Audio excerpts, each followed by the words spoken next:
Kita nonton debat nobar bersama Mbak Tania. Iya, kali ini kita lagi nonton debat publik pilkada pertama ya Pak ya, Kabupaten Bangkalan. Pertama kali dan menjadi perhatian semua Mbak Tania ya. Iya, jadi kita dari tadi memperhatikan dari awal sampai akhir, seru sekali.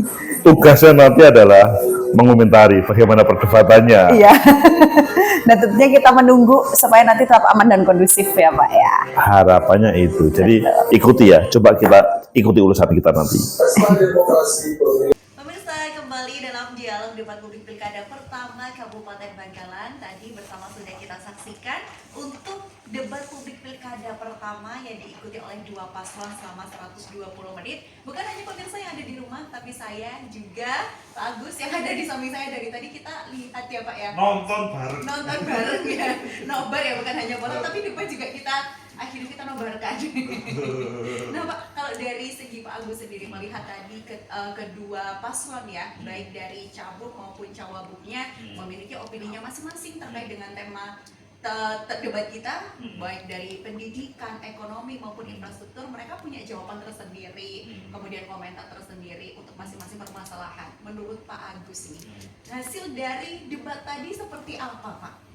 Kalau menurut saya, pertama secara umum itu masing-masing mempunyai kelebihan di titik-titik yang berbeda.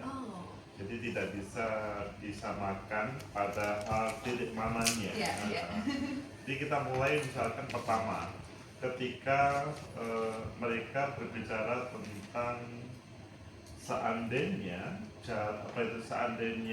terpilih pada 100 hari pertama, maka apa yang akan disampaikan atau yang dihadirkan program untuk masyarakat desa. Tadi sempat disinggung juga ya. Itu pertanyaan yang menurut saya menggelitik karena memang pada kesempatan ini berbicara transportasi dan jalan itu agak berbeda dengan taruhlah 10-20 tahun yang lalu. Berbicara transportasi hari ini beberapa hampir setiap orang itu sudah mempunyai kendaraan. Jadi tidak hanya orang kota, 9 motor itu 500.000 sudah punya kendaraan. Jadi itu bukan problem. Hanya saja memang ada beberapa yang sulit untuk menjangkau ke kota ketika dia tidak terbiasa dengan taruhlah kredit dan macam-macamnya. Hanya yang menjadi problem yang utama itu adalah jalannya rusak, sehingga pada awal itu menjadi tema yang seakan-akan ini tidak mau dijawab, tapi selanjutnya itu menjadi perdebatan yang kalau menurut saya nanti siapapun 01 ataupun 02 ketika bisa menjawab pertanyaan itu, karena pertanyaan itu sebenarnya bukan untuk 01 atau 02 tapi untuk semuanya.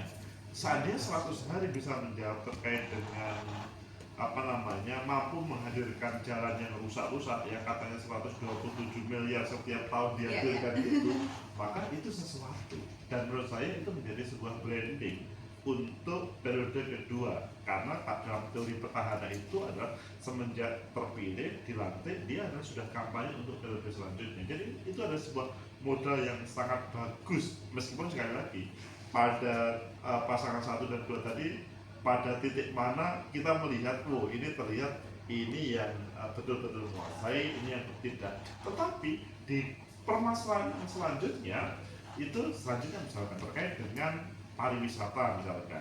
Ini kan kita mempunyai kearifan lokal yang muncul yang ada di Bangkalan.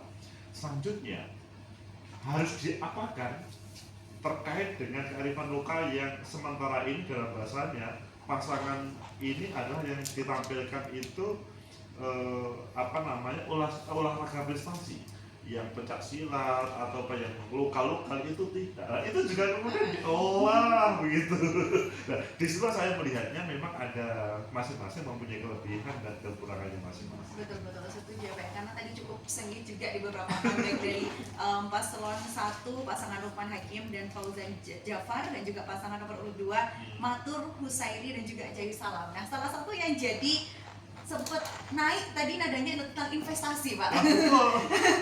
Kalau kita ngomongin Bangkalan kan sebenarnya kembali lagi ya, kalau kita bahas itu geografisnya tidak terlalu jauh dengan Surabaya. Tapi kalau ngomongkan tentang investasi maupun ekonomi itu jauh berbeda. Kita kembali ke sosok pemimpin di Bangkalan terkait investasi dan ekonomi. Seharusnya seperti apa? Saya melihatnya begini, sebetulnya ini kan sesama, ini pada waktu perkuliahan dahulu, ingat saya mereka itu selevel, sesama aktivis. Sebelum menjadi kandidat, mereka sudah menjadi teman yang baik. Tetapi karena sekarang itu adalah menjadi calon nomor 1, nomor 2, kemudian mereka harus berhadapan-hadapan, menampilkan hal yang terbaik untuk warga Bangkalan. Sehingga nanti harapannya pada 27 November itu adalah warga Bangkalan meyakinkan ke misalkan 01 atau misalkan 02. Nah, terkait dengan investasi ini, nah yang selanjutnya itu juga menjadi perdebatan menarik. Perdebatannya itu adalah, menariknya itu adalah mereka sama-sama belum memberi jawaban terhadap pertanyaan itu. Belum terjawab berarti tadi Belum ya? terjawab. Mengapa saya katakan belum terjawab meskipun saya bukan panelisnya? Mengapa saya belum jawab? Karena yang jawabannya itu adalah kita ada kedekatan dengan DPR RI, DPR provinsi, pemerintahan pusat, pemerintahan provinsi. Bukan posisi beliau-beliau sebagai kepala daerah yang bagaimana sumber daya alam yang ada di Bangkalan itu ditampilkan lebih maksimal lagi. Karena kalau taruhlah itu kan yang jadi perdebatan tadi. Kalau begitu seandainya saya terpilih nanti anggota DPR-nya tidak membantu. Iya. sehingga bahasanya adalah bukan tidak membantu begitu. Kalau nanti kami yang terpilih, kami tidak harus mencari, kami tinggal memetik saja buahnya itu. Jadi kalau yang, tapi tidak dijelaskan seandainya yang apa namanya yang terpilih adalah lawannya. Nah, dari situ saya sebetulnya itu tidak harus menjadi perdebatan serius. Mengapa? Siapapun kepala daerahnya yang terpilih, maka keberadaan 3 anggota DPR RI, 3 DPRD provinsi itu pasti akan membantu. Karena kalau tidak, maka menjadi ancaman untuk 5 tahun ke depan. Seandainya dia tidak membantu, selanjutnya sangat mungkin terkait dengan pemilih 2029 diblok oleh kepala daerah sekarang, sangat mungkin untuk tidak terpilih lagi. Nah, kalau saya ya, lebih baik seharusnya bahasa mengintervensi itu adalah tadi ketika berbicara wisata tadi, wisata-wisata lokal dengan kearifan lokal, wisata-wisata tradisional itu yang kemudian diintervensi, dielaborasi untuk menjadi sebuah kekuatan yang selama ini dalam, meskipun tidak muncul di situ dalam bahasa saya, itu masih dikuasai oleh kelompok-kelompok tertentu atau beberapa orang yang selanjutnya tidak ada hubungannya dengan APBD atau PAD. Dan di situ menurut saya kedua pasangan tadi menurut saya agak terjebak dengan pertolongan DPR RI sama DPRD provinsi. Semoga saja mungkin dengan sesudah ini selanjutnya, oh iya ya, kita bisa mengkayakan yang terjadi wisata lokal yang hebat-hebat itu untuk PAD yang ada di Bangkalan, termasuk dalam bahasa yang sebelum kita melihat tadi kita ngobrol sebelum nobar, itu kan saya sampaikan Bangkalan itu adalah sebagai kota yang paling dekat dengan Surabaya. Di situ bisa menjadi tempat wisata siapapun orang yang datang ke Surabaya. Debat pertama kali Bangkalan untuk Indonesia.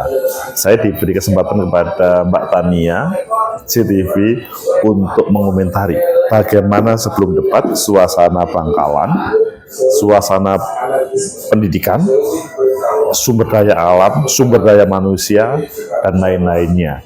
Sesudah itu nanti mengomentari pasca debat.